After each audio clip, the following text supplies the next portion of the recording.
The tracheal and bronchial diseases. For the tracheal diseases, the key signs are coughing, noisy inspiration, a goose honk cough, and wheezing expiration. For the diagnosis, do radiography, lateral and ventral dorsal, and tracheobronchoscopy for culture. The conditions of the trachea are tracheitis, non-infectious and infectious, tracheal collapse, tracheal hypoplasia, and tracheal parasites.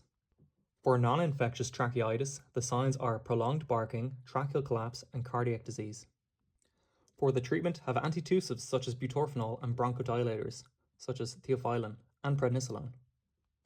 Infectious tracheitis is also known as CIRDC, which is canine infectious respiratory disease complex, also known as kennel cough. It comes from adenovirus 2 and canine herpes virus 1 and Bordetella. The symptoms of infectious tracheitis are dry proximal cough. And for the treatment, we have antitussives, bronchodilators, and antibiotics after a BAL. Tracheal collapse is found in toy breeds, such as Pomeranians and Shih Tzus. It occurs when they're overweight and have a long history of coughing, and they can have a goose honk cough.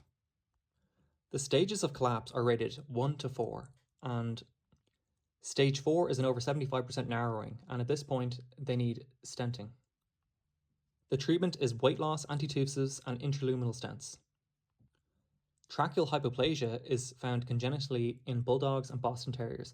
The symptoms are dyspnea and a wet cough. For the diagnosis, we have an X-ray of the thoracic inlet. There is no treatment, so we can only have supportive care.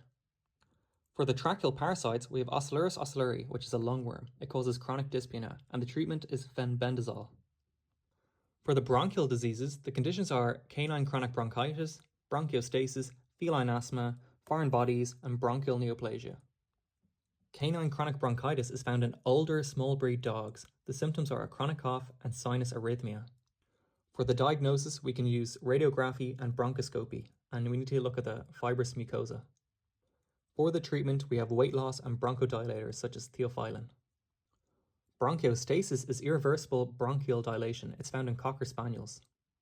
The symptoms are a chronic wet cough and recurring pneumonia, and for the diagnosis, we can do a bronchoscopy and a CT scan. For the treatment, we do a lobectomy if it's one lobe, or we do antibiotics if it's multiple lobes, and avoid using cough suppressants such as butorphanol. In feline asthma, it's common in Siamese cats. We have a dry cough and we can hear wheezing and crackles. For the diagnosis, do radiography and we can see peribronchial cuffing. And in the BAL, bronchoalveolar lavage, we can see eosinophilia. For the treatment, if it's acute, have oxygen and bronchodilators.